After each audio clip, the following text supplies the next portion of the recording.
చిటికి కొద్దిగా చెప్పు. తల్లిని ఏమంటారు? అమ్మ. అమ్మ. ఆడవాళ్ళు చెవులకు పెట్టుకునేవి కమ్మ.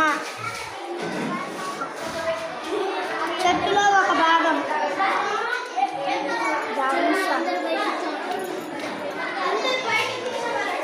కొమ్మ. ఆకులు వేటికి ఉంటాయి రెమ్మ.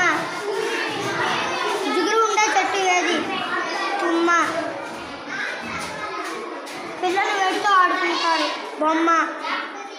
పుల్లగా ఉండే కాయ ఏది? నిమ్మ. తడిగా ఉండడాన్ని ఏమంటారు? చెమ్మ.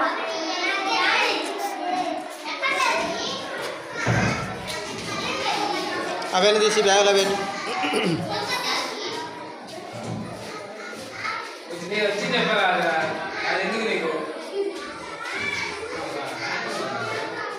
Some of friends.